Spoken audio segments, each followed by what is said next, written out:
Welcome to the Gentleman Project Podcast. I'm Cory Moore.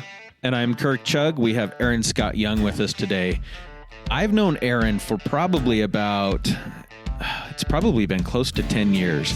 We met in Las Vegas at an event at Lake Las Vegas, and Aaron was kind of like the dude that everybody wanted to talk to.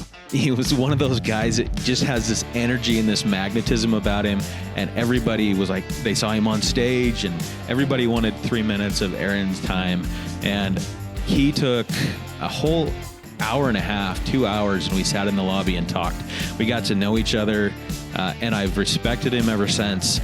He's become a good friend. He's become a client of mine. We've gone on trips together.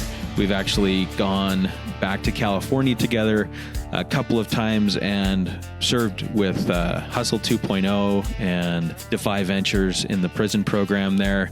And it's just been a great relationship for me. I've gotten a lot of value out of knowing Aaron, and I'm excited to introduce him to our audience today. So welcome to the podcast, Aaron. Thank you, Kirk and Cory. Great to be here, and I love what you guys are doing. I've loved it since that very first meeting up at Park City, where you kind of introduced all this to us. We asked Aaron to be on the podcast because Aaron has helped thousands of entrepreneurs to start businesses, run businesses, and have those businesses bless their lives and their families' lives.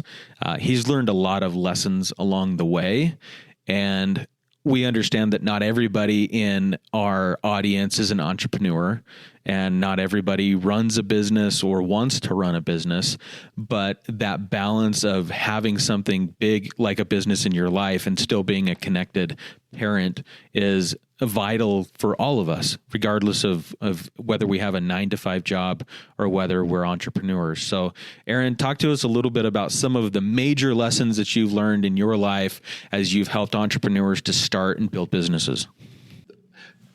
So I was entrepreneurial as a teenager.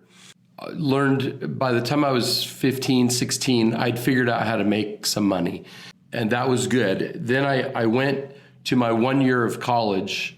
I went for the first semester, the fall semester, came home and needed money for Christmas gifts.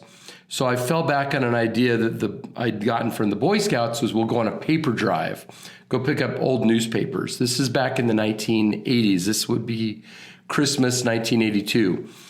I borrowed a truck from my local ecclesiastical leader, the bishop of our congregation, borrowed his truck, went around knocking on doors, picked a bunch of old newspapers, and over the course of several days made about $3,000. And I thought, oh, there's something going on here that's interesting. So I went back to this winter semester along with another guy that would end up being my brother-in-law, and we created some systems, and they were all analog. They were all on paper, but a flyer, a route book, and some things we could do. And they laid out a map of the city of Portland, Oregon, and figured, who probably has enough money to get a daily newspaper. Because we were kind of from a poor neighborhood where almost nobody got the newspaper.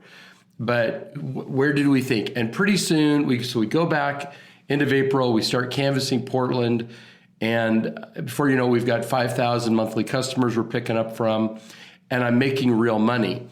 Then I grew up in the LDS church, and I was going to go on a mission for the church, but the business was clicking along, throwing off money. And so I didn't want to give up on that. So we hired somebody to come and sit in my seat in the truck and do the work that I would normally do. And off I go. Back then, missions were 18 months long, so off I go for 18 months. And the whole time I'm gone, I'm making money, right? The whole time I'm gone. The little route books with all the notes, with all the addresses, and where do you get the papers, and who do we pick up from, and we skip here, or this house is empty, we better knock on that door. All the system works.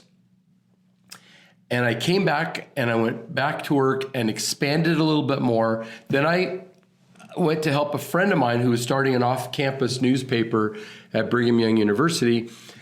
I meet this super cute girl, and I think, I could fall in love here. And I did, and that's been 34 years of blissful marriage.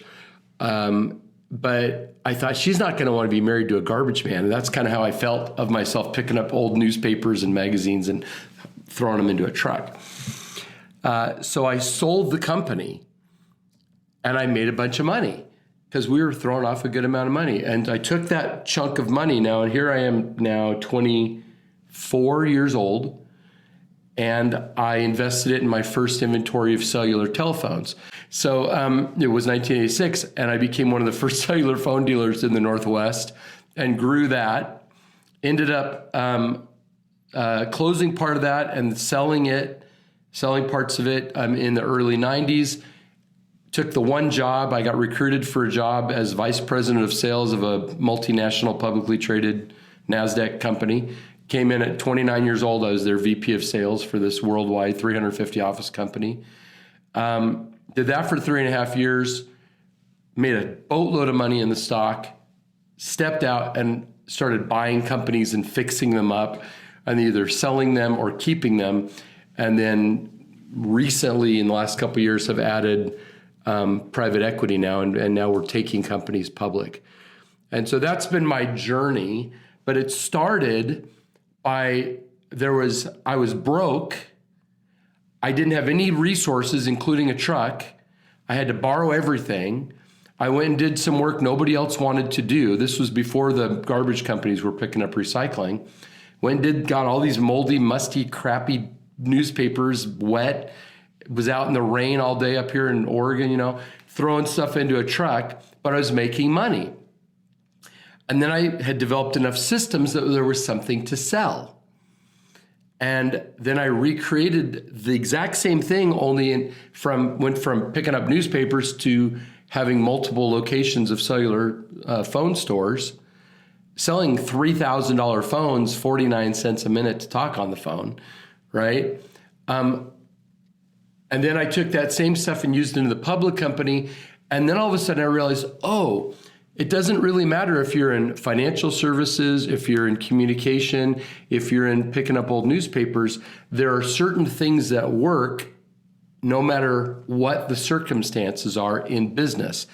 And I learned to identify and document what was working. And now we've done dozens of multi-million-dollar companies.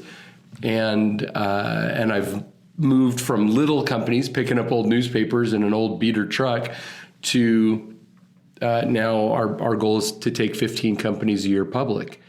And so it's a big shift, but it's the same rules apply. From way back then when I was 19, I just turned 57. And I thought, so in these years since 19, it looks like I've had a very varied career, but in truth, I've been doing the same stuff over and over again. No one's ever going to look at a paper route again the same. I mean, that wasn't even close to a paper route. Usually we have these stories on the podcast about, I started with a paper route and that told me some hard work. You started as an entrepreneur right out of the chute. So cool story. I went to a high school. It was a public school, but it was, it wasn't a neighborhood school. You had to apply to get in. And they turned down over 1,000 kids a year to get into the freshman class. So it was hard to get into. I went there, and they have an event in the spring called the Benson High School, Benson Tech Show. It's a polytechnic high school. For the Benson Tech Show, the auto shop somebody would donate an old car, not old, but something they didn't want anymore. The auto shop would work on it, get it running, paint it, get it going. And whoever sold the most tickets to the Benson Tech Show would win the car. So most people went and sold, here's a couple of tickets to mom and dad and, my siblings, and I'm going to go see grandma and grandpa, and I'll go to the next door neighbor and I'll sell some tickets, sell 10 tickets. Well, I thought that's a stupid way if you want to win a car. So I got bundles of 100 tickets, and I called the power company and the gas company and the Oregonian newspaper and all these big organizations, hospitals, and said, we're doing this thing. You can write this off. It's 100 tickets. It's this much money. I can either deliver them to you or I can give them to the Boys and Girls Club and they'll distribute it to the kids. And I won the car, but I won it by thousands and thousands of tickets more than anybody had ever sold before. And it wasn't any different. It's just, I thought their freaking tickets are 75 cents. That's only $75 to the Oregonian newspaper or to Northwest Natural Gas. They don't care. They'll do, and everybody said yes. It was just a matter of, did you think small, I'm going to go through our newspapers, or bigger, I'm going to collect all those newspapers and get and sell them for more than the paper boy ever made throwing them into the bushes. So going back to this origin of your career, let's talk about the influence that your grandparents or parents had on you growing up as we get into this idea of being a gentleman and raising great kids and gentlemen. What kind of influence did your parents and or grandparents have on you? I don't know about how much influence my grandparents had on me. We lived kind of far away from them.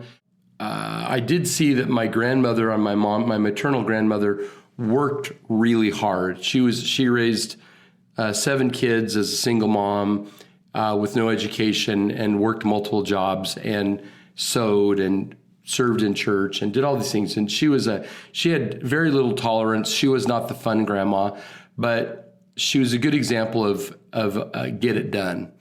And I always admired her for that. On my dad's side, my grandpa was very shy and I never really knew my grandpa. He was always sweet to me. He was always kind, but he didn't really talk. So I didn't really know much. But my grandmother on my dad's mom, she was a blast. She was so much fun to hang around with. And I'll tell you something I learned from her. I don't know why I'm telling this story. I don't know that I've ever told the story on an interview before.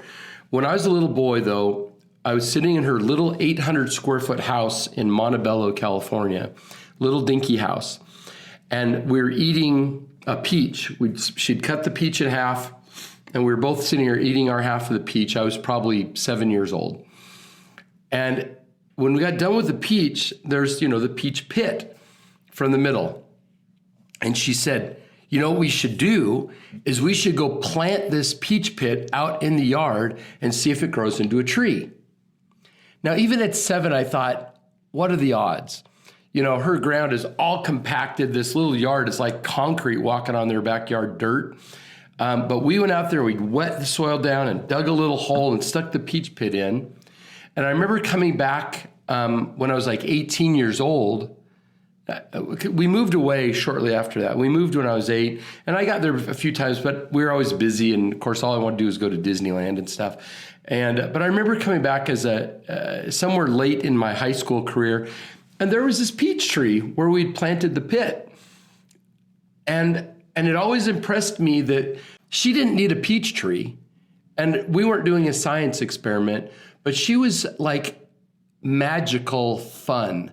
Like, we have this leftover thing that could go in the garbage or it could go in the dirt. Why don't we go make a moment together? And it wasn't like it wasn't like we had cell phones where she should show me the progress of the tree. It wasn't until what would have been probably 8 or 10 years later that I got back, and lo and behold, there's a tree bearing fruit in her yard. That was where we planted the pit. And it always struck me of how cool it was that she wanted to make take something that was nothing and make it into something. It could have just been, we're having a snack, we're going to clean up our mess, now what are we going to do? But no, we killed another 30 minutes doing something exciting with what would have been the cast-off piece. And I always thought that was a cool thing. I miss her. She's been gone now for a long time. She's been gone for over 20 years. And I still, when I have a really cool moment, or I'm driving through certain kinds of countryside anywhere in the world, there'll be that flash where I think I should call Grandma. And it was because she made things into a kind of a fun, magical, cool experience. And that was a big influence. My mother was a little bit like her mother. She was not nearly as strict, but she was kind of like, we'll give you an example. I'm the oldest, right? I'm the oldest of 5 kids. So first-time parents are always idealistic. I know I was. I'm watching my kids with my grandkids now. Everybody's idealistic on the first one. By the 4th one or whatever, it's like, just put them in the yard, let them eat dirt. They'll be fine. But but the first one, you're freaking out about everything. My mother actually traced the shape of my toys for the toy box so that I would put my toys back in the right spot in the toy box. A little bit OCD there, but Mom was the one who. Well, I'll give you an example. I didn't realize I was going to start feeling as emotional as I'm already feeling. You probably get that a lot on this show because of what you're asking about. My mother. So when I was a little boy, like 2 years old, I was having pain in my hips, and they took me to the doctor, and I was diagnosed with a progressive degenerative bone disease called Perthes disease. And the doctor told my parents and looked right at my mom and said, he's going to end up in a wheelchair. He may end up in a wheelchair, but only you will make him into a cripple. And she said, what do you mean? And the doctor explained, he's going to have these leg braces on. He's going to have this bar between his feet as well as braces on his legs. And if you go pick him up every time he's on the ground and can't stand up, or if you baby him, if you don't let him figure out how to live with this situation, you will cripple him. And so this very young, I was born 4 days before her 20th birthday.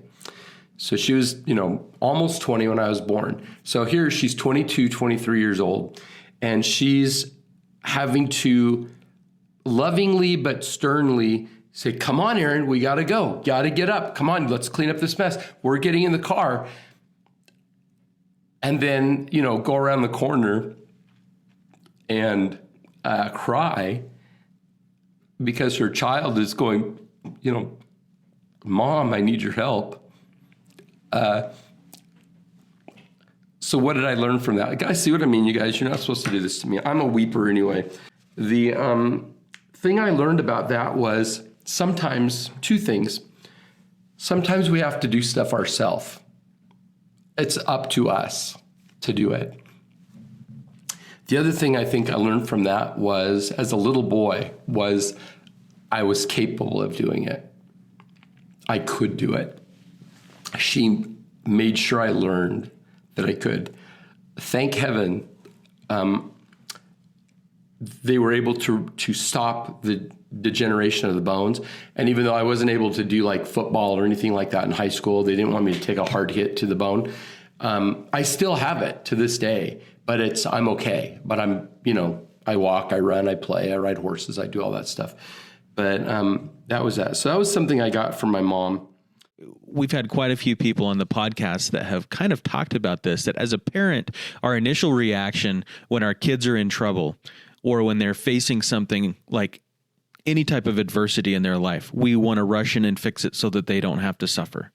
Yeah. And it's come up over and over again that that's one of the worst things that you can do as a parent for your child is to fix all of their problems for them. They have to learn how to fix their problems and to suffer through some things to an extent, right? Like, you don't let your kids suffer unnecessarily, but you have to let them figure out their life on their own. And what a great example your mom was to you. And now, as you're an adult now, having kids and grandkids, to be able to realize how tough that probably was for her. What an amazing story.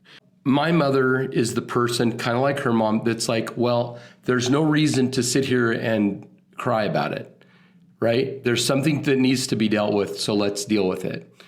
And it wasn't that she wasn't loving. It wasn't that she didn't want to, kiss my owies or whatever, or put a little bandage on or take care of me. But there was never any question that, oh, well, this is where we are. We just have to deal with this now. My dad was always in firm touch with his inner child. He knew his inner child, and it came out. He was creative and funny, and he wrote music, and he wrote poetry, and he dressed up and would go, do whatever. If there was an auction, at the church, everybody wanted him to be the auctioneer because he would dress up and he would bring out, put on a show. I remember as a teenager, he's like, we've been invited to sing some cowboy songs at this event, this 4th of July thing. My dad was a good singer, and I was a singer. I am a singer. And so I thought, okay, well, we'll practice a few songs and we'll do some songs. No. Dad wrote a whole new song for the show. He wrote poetry. He wrote a script. It took us an hour and a half to set up the set with, hay bales and saddles and, a tall post that had stuff hanging on it and Indian blankets and all this thing. And we practiced out in the front yard. He was great with a bullwhip. I mean, a big bullwhip, not a little crack, a whip. And I would hold a newspaper at full arm's length, believe me, and he would cut that newspaper in half with the whip, and we did all this in the show. Well, believe me, you do that one time, everybody wants you to come to their party and do it. We did that damn Western show dozens of times all over the area. That was my dad. My dad was always inventing, creating. He died in July of 2020, and all 24 or whatever his grandkids, really believed they were his favorite grandkid. And everybody had great stories about Grandpa Dick and what they did with him and the outings they went on with him and the rocks they collected with him and the antiques and the history and all the stuff that he taught them. And Dad was the one who always nudged me. He's the one that said, hey, Benson High School.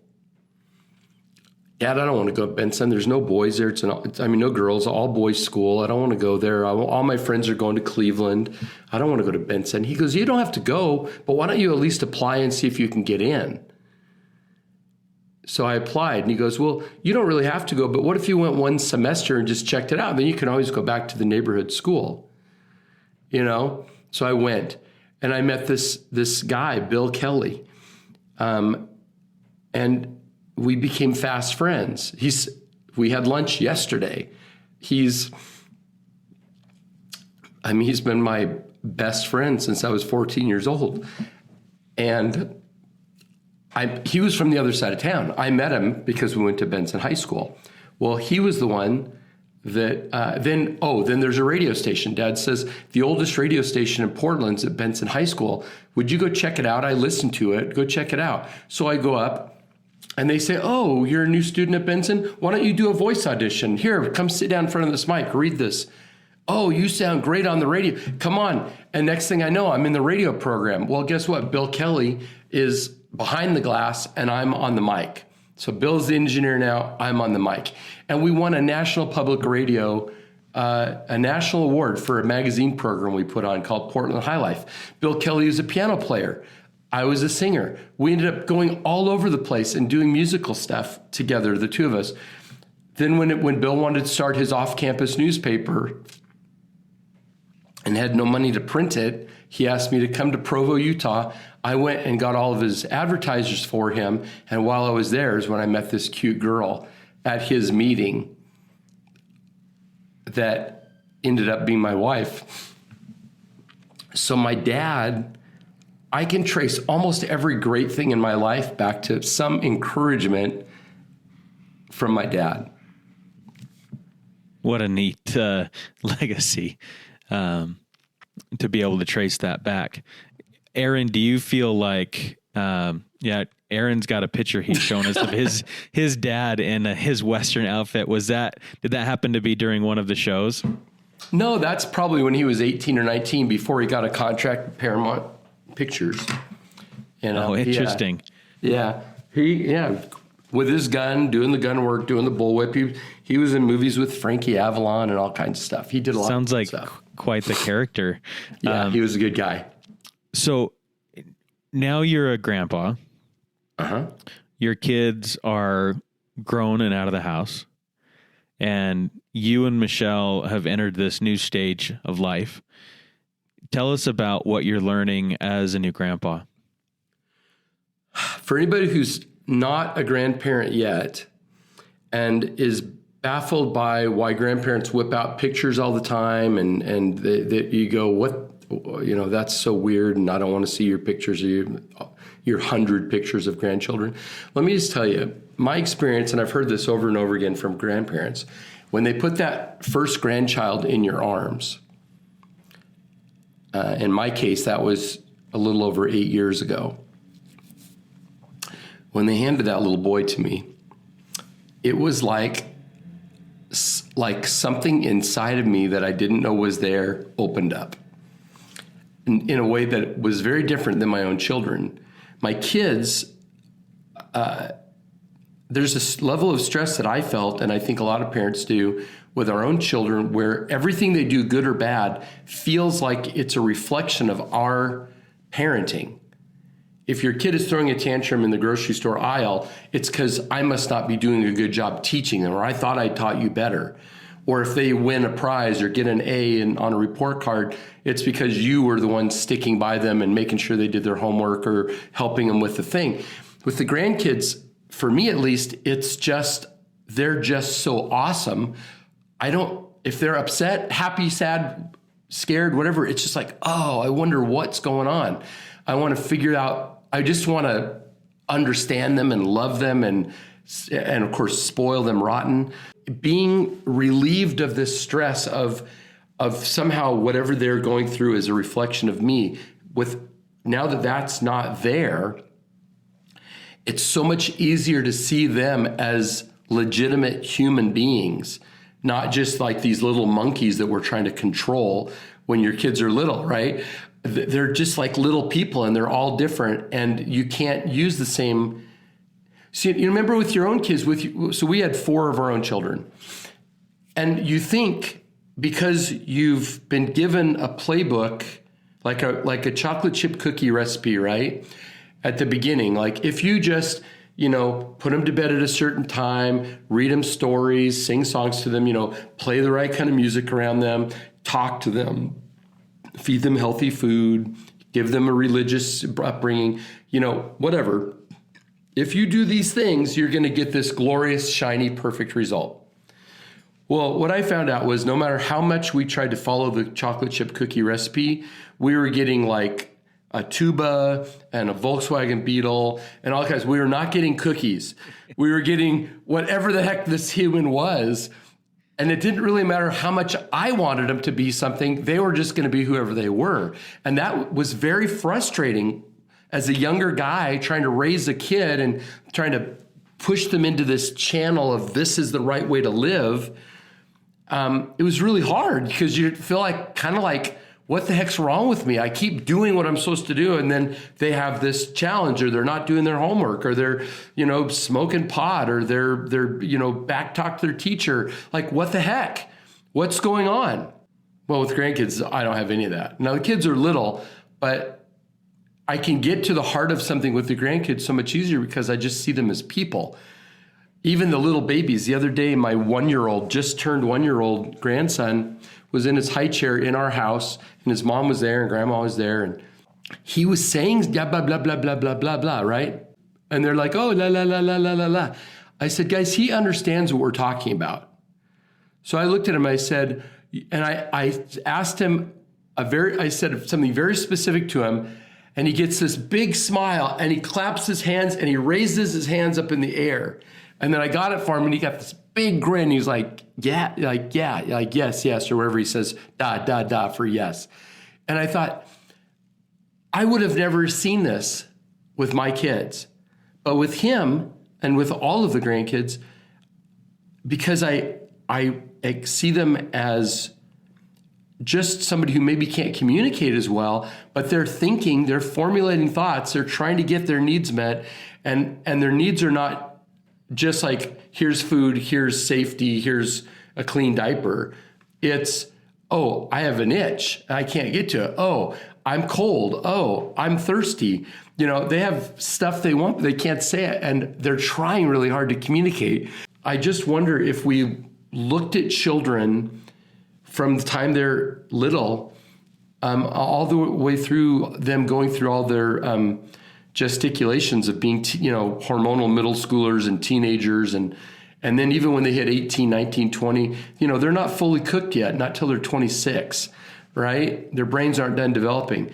If we don't look at them as a frustration or a disappointment, or why can't you, why don't you try harder, or why aren't you more like your sister? If we look at them as their own human being and just celebrate what they're trying to do and what they're trying to communicate, I think we end up having a lot more influence over them to do things that we hope they will do.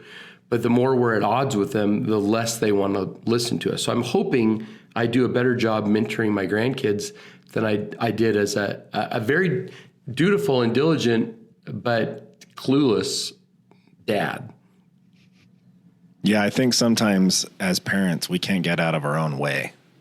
We don't know where to go. We've never done it before. Yeah, we've never done it before. So I think that's good advice for those listening that might be new parents is, it's easy, especially with your first, as you mentioned earlier, it's easy to say, well, this is what I expect. Well, don't expect anything. Just expect that there's a human and that they're complicated and they're going to have their own personalities and they're going to be totally different than the next kid. And they're not going to see the world the same way you do. But if you love them and you just show them, that you want to know them, you want to understand where their heads are at. And sure, you want to influence them to choose things that'll make them happy in the long run in life. But that's way easier said than done, right? Well, and the second thing that you can take out of the story that you just told, Aaron, is give yourself a break. This is the first time you've ever tried this. It's the first time you've ever done it. Nobody's ever been a parent today until this morning. And you're trying to raise kids in a world that is different than you grew up in. You don't know what your kids are dealing with. And you haven't been given any type of a manual for that specific human because there isn't one. So give yourself a break sometimes and just kind of exist with that person and help them try to become the person that they are already. You're just trying to help them develop who they will become and the qualities that they will possess later in life. So, yeah, I mean, totally great lessons in like the grandparent to the parent role and giving yourself a break, because when you're a grandparent, you've already done it one time and you learn things through that process that you might not want to repeat. And you've learned some things by watching your own kids raise theirs. I remember one time I got mad at my daughter at the dinner table at grandma's house. And I don't even remember what it was about, but it was some type of disrespect or talk back or something.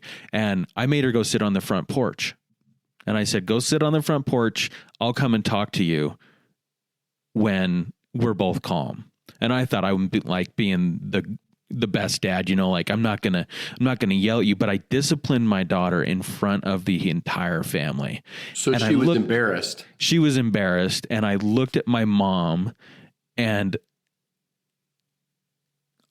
I'll never forget the look that she gave me.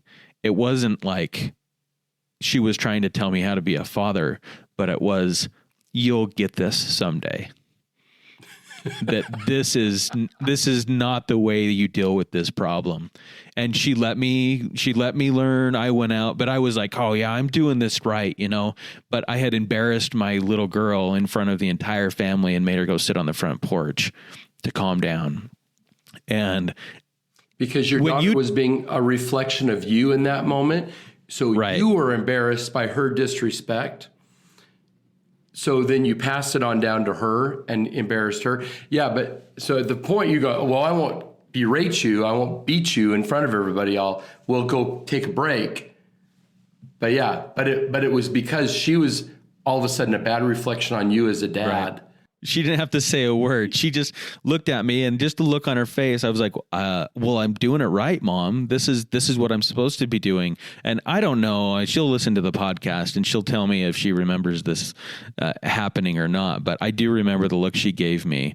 And it was one of not disappointment, but like, I know you're figuring this out too, but that was not the right thing to do. First of all, I was intrigued by what you said about your dad, how everyone wanted to be around him and everyone felt as though they were most important to him. So I think my first question would be, how did he do that? Dad wanted to know what you were interested in. He was a collector, so if you liked something, that was exciting to him, right? And so he wanted to know, what are you interested in? What makes you tick? What lights you up?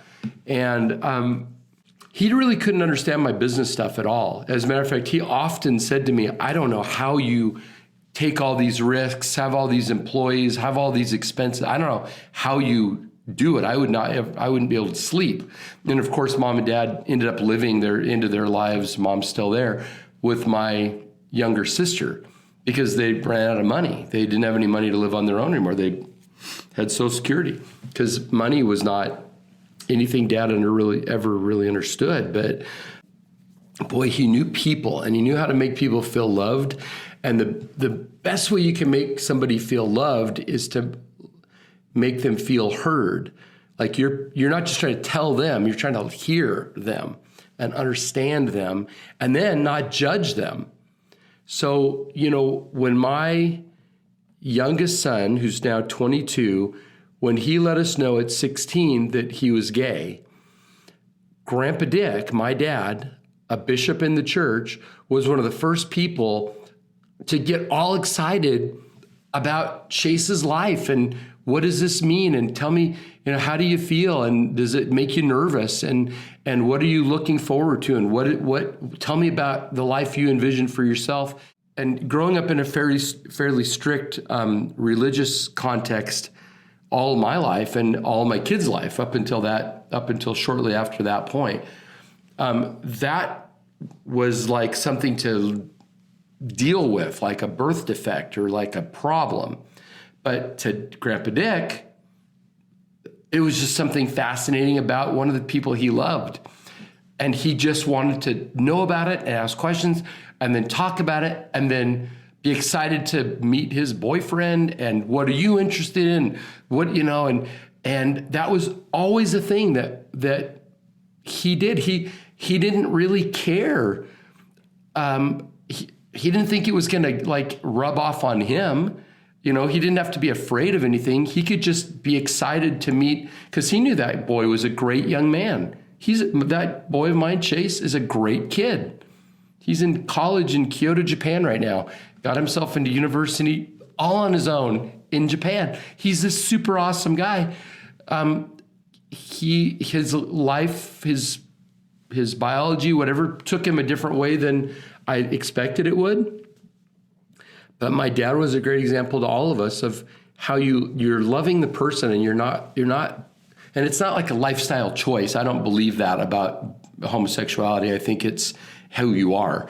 It's how your biology works. And whether or not people on the show agree with that, I don't know, but as a group. But I knew that kid wasn't broken. I knew he was good. He's good. But I wondered again, how will this reflect on me within this community that I'm in? But my dad, who was a leader in that community, was like, oh, who cares about that? It's Chase. Chase is awesome. Chase is interesting. That's how he made people feel loved, was he cared about the people. He cared about what you cared about. He wanted to understand it. If he saw a problem, he would teach by not by saying you're wrong, but by saying, have you thought about this, or what happens in this situation? Or a long time ago I met somebody and they had this experience. Have you ever had something like that? And it was always that gentle persuasion. It was just like going to Benson High School. You don't have to go, but why don't you at least apply and just see if you can get in? Wouldn't it be a nice compliment if they accepted you? Oh yeah, I could do that. But if he'd forced me, I would have fought him. But he didn't force me. He just encouraged in a good direction and left it up to me to make the choice to do it. every one of my kids and all the other grandkids and the great grandkids that were old enough to really understand what was going on, were just devastated that like the greatest magical wizard just died. He was gone. The one that made everything fun, the one that made everything interesting, the one that brought history to life, the one who, if you needed something for a costume, you call Grandpa Dick because he'll have it. If you need a, cowboy chaps or a pith helmet or a sword, he's got it. He was a great guy and a great example. And I can't be a grandpa like him. But I hope I've learned a bunch of things that I observed him do for me and for my children and for my grandchildren, that the things that endeared him, I hope that those things burned into me enough that I can be at least representative of him. That's kind of the point of what we're doing with the Gentleman Project, is to bring stories of people like your father to life and say, what effect has a man like that who lived his life in that way had on you? Yeah. And how do we perpetuate that? And you can call it what you want. You can call it Grandpa Dick and your family. You can call it whatever you want, but we've chosen to call it being a gentleman, because it sounds like in every aspect of his life, your dad and the legacy that he left exemplified the things that you would probably answer the following question: what do you think a gentleman is? I think you're going to answer a lot of things that your dad has taught you. And that's a blessing for you to be able to look to him as an example to answer this question. I think a gentleman is someone who has their emotions in check. That doesn't mean they're repressed, but it means when you approach them, you can feel confident that you're going to have a certain experience, and it'll be a positive experience. I think a gentleman is somebody that you feel like you're a better person when you're with them. What does our friend Dan Clark say? I like myself better when I'm with you. I think that's a sign of a gentleman, someone who's not self-promotional, but interested in others and willing to listen more than talk, and making everyone feel comfortable. And the truth is, the great gentlemen that I've known, and I've got faces flashing through my mind right now, all of them, without exception, are fairly soft-spoken. When they say something, it's usually something worth listening to, and they're going to be fair, and they're going to be kind in how they interact with you. They're going to surround themselves with people that behave and interact in the world in a certain way.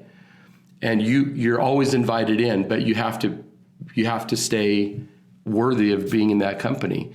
And I really think there's a lot of pretenders out there. There's a lot of posers, posturers who want to pretend to be a good person, who want to pretend to be a great leader or a great guru, who are mostly just in it for the money. They're self-promoters.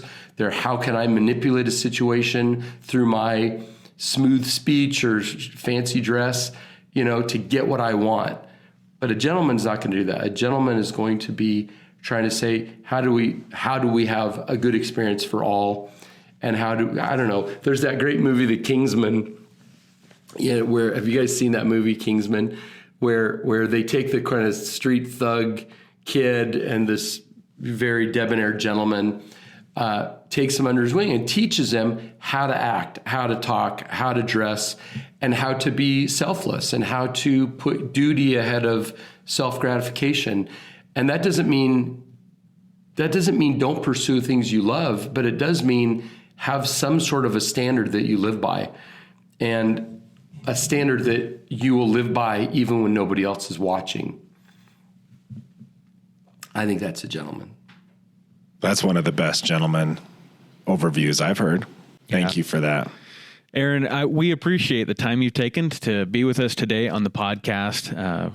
I've enjoyed the time hearing a little bit more about your family history, the lessons that you've learned as a grandfather. You're a few steps ahead of me in life, and I love spending time with people that are just ahead of me or better than me at certain aspects, because I think it makes me better.